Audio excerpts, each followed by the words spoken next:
최근 실리콘밸리뱅크, 즉 SVB가 파산을 하면서 시장에 큰 후폭풍이 몰아치고 있습니다. 이로 인해서 시장이 크게 요동치고 있고 비트코인은 상승을 하고 있는데요. 이번 SVB 사태는 어떻게 일어나게 된 것인지 최대한 쉽게 원인을 알아보며 비트코인이 상승하게 된 이유에 대해 개인적인 생각을 이야기해 보려고 합니다. 이번 영상이 여러분의 투자에 도움이 되었으면 좋겠습니다. 일단 실리콘밸리뱅크, 지금부터 SVB라고 부르도록 하겠습니다.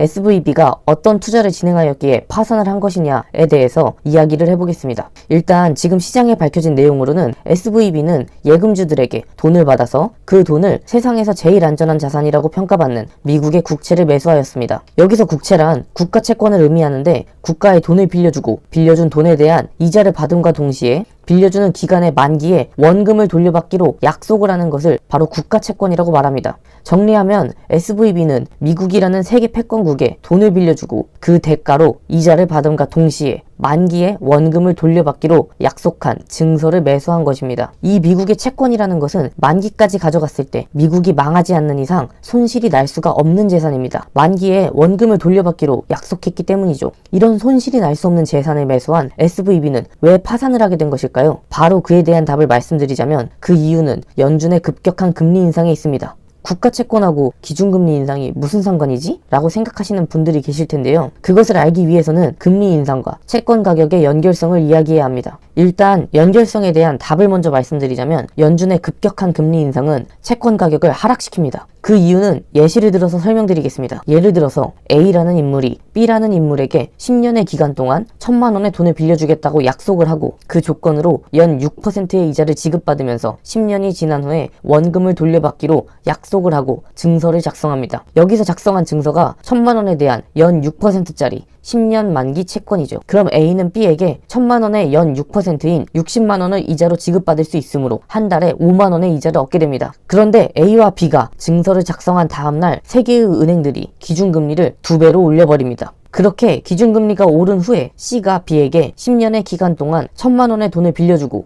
연 12%의 이자를 지급받으면서 10년이 지난 후에 원금을 돌려받기로 약속을 하고 증서를 작성하게 됩니다. 왜 어제 계약한 A는 6%짜리 이자를 주면서 C에게는 12%의 이자를 주는 것일까요? 그 이유는 중앙은행들이 어제보다 금리를 2배 올리면서 돈이 필요한 B는 어쩔 수 없이 연 12%짜리 계약을 하게 된 것이죠. 이렇게 C는 B에게 1,000만 원의 연 12%인 120만 원, 즉 한 달에 10만 원의 이자를 받을 수 있다는 증서를 받게 됩니다. 그렇게 되니 A는 기분이 나쁩니다. 단 하루 차이 때문에 C보다 1년의 이자를 60만 원이나 한 달에는 5만 원이나 덜 받는 계약을 했으니 말이죠. 그렇지만 이 계약을 했다는 증서, 즉 채권을 시장에 팔지만 않으면 어차피 10년 뒤에 원금을 받을 수 있습니다. 그런데 만약 A가 급하게 돈이 필요한 일이 생긴다면 어떻게 해야 될까요? B에게는 10년 동안 돈을 빌려주기로 계약을 했으니 돈을 돌려받을 수는 없습니다. 그럼 돈이 급한 A에게 남은 방법은 자신이 가진 1,000만 원에 연 6%짜리 채권을 파는 수밖에 없습니다. 그런데 문제는 시장에는 A가 가진 연 6%의 채권보다 훨씬 높은 이자를 주는 채권을 계속해서 파는 B가 있는 것입니다. 시장에서 B는 사람들에게 자신에게 돈을 빌려주면 아직도 12%의 이자를 주겠다고 이야기하며 돈을 빌리고 채권을 발행하고 있습니다. A가 시장에 가서 1,000만 원에 연 6%짜리 채권을 팔려고 하니 사람들이 1,000만 원의 값어치로 쳐주지를 않습니다. 왜냐하면 A에게 1,000만 원을 주고 6%짜리 채권을 사느니 B에게 가서 연 12%짜리 채권을 발행받는 것이 훨씬 이득이기 때문이죠. 그렇기에 돈이 급한 A는 울며 겨자 먹기로 10년 뒤에 1,000만 원의 원금을 받을 수 있는 채권을 싸게 시장에 팔게 됩니다. 대략적으로는 A가 C보다 이자를 덜 받는 600만 원 정도를 싸게 내놔야 하죠. 왜냐하면 A는 C가 가진 채권보다 1년에 60만 원, 10년이면 600만 원이나 이자를 덜 받게 되었기 때문이죠. 여기까지 이해하셨다면 다 이해하신 겁니다. 바로 이게 이번 SVB 사태의 직접적인 원인이기 때문이죠.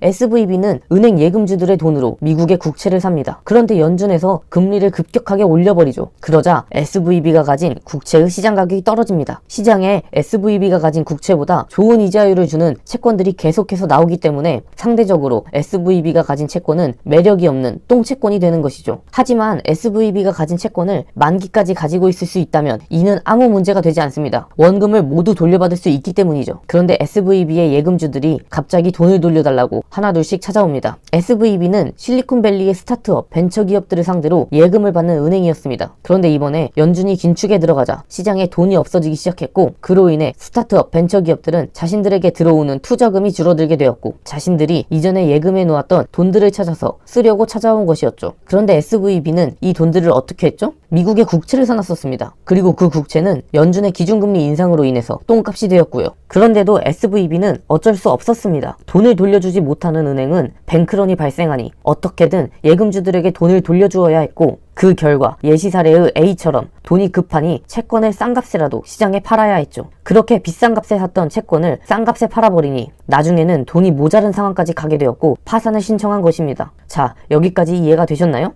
혹시라도 채권과 은행에 대한 이해가 살짝 어려우시다면 제 이전 영상 중에 국가와 은행의 비밀, 인플레이션에 대한 영상이 있으니 그것을 참고해 주시면 도움이 될 것입니다. 자, 그럼 다음은 왜 비트코인이 오르게 된 것일까요? 저는 두 가지 원인이 가장 크다고 생각을 합니다. 첫째는 은행권에 대한 신뢰 붕괴, 즉 달러의 지배력 약화. 둘째는 앞으로 금리 인상을 못할 것이라는 시장의 기대심이라고 생각을 합니다. 비트코인이 처음 만들어진 것은 리먼 브라더스의 파산이 일어난 후인 2009년입니다. 그때 사토시 나카모토는 중앙은행들이 무제한적 양적 완화를 통해서 시장에 돈을 찍어대고, 그로 인해서 화폐 가치가 하락하는 것을 보고 자산의 가치를 지킬 수 있는 교환 수단으로 비트코인을 만들었다고 알려져 있습니다. 2008년, 2009년과 똑같이 금융권의 위기가 오자 이번에도 연준은 다시 돈을 풀고 있습니다. 지난 QT 기간 동안 6천억 달러를 회수했다고 밝혀졌는데 이번에 다시 3천억 달러를 풀었다고 나와 있죠. 그러니 사람들은 은행권이 붕괴되면서 달러가 또 풀리는 것이 아니냐는 생각을 가지게 된 것이고, 이는 금값의 상승과 비트코인의 상승을 이끌어낸 것이라고 생각을 합니다. 그리고 지금까지 연준이 급격한 금리 인상을 하면서 명분으로 내세운 것은 인플레이션이 강하다. 그런데 미국의 경제도 강하니 인플레이션이 먼저 죽나 미국 경제가 먼저 죽나 한번 붙어보겠다 라고 해왔습니다. 실제로 인플레이션이 잡히고 있음에도 연준은 고용지표나 소비지표를 보면서 미국의 경제는 강하다 라고 말하며 계속해서 자이언트 스텝, 빅스텝을 남발했죠.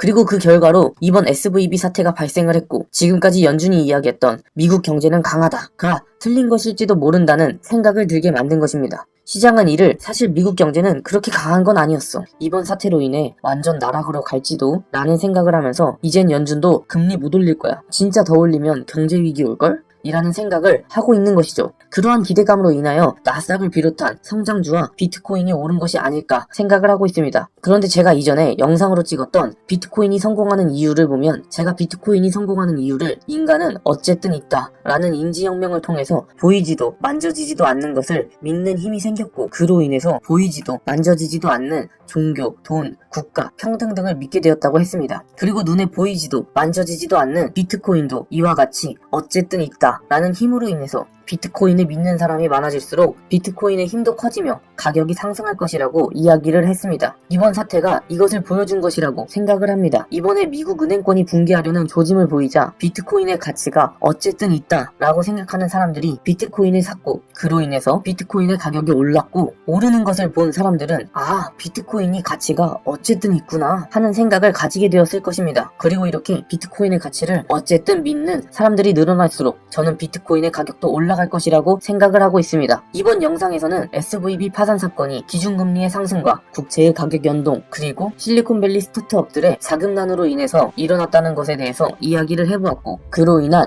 달러의 지배력 약화와 기준금리 인상이 멈추는 것에 대한 기대감으로 인해 비트코인의 가격이 상승한 것에 대해서 이야기를 해보았습니다. 이번 영상이 여러분이 이 사태와 채권, 기준금리 등을 이해하는 데 도움이 되었으면 좋겠습니다. 감사합니다. 재테크하는 청년이었습니다.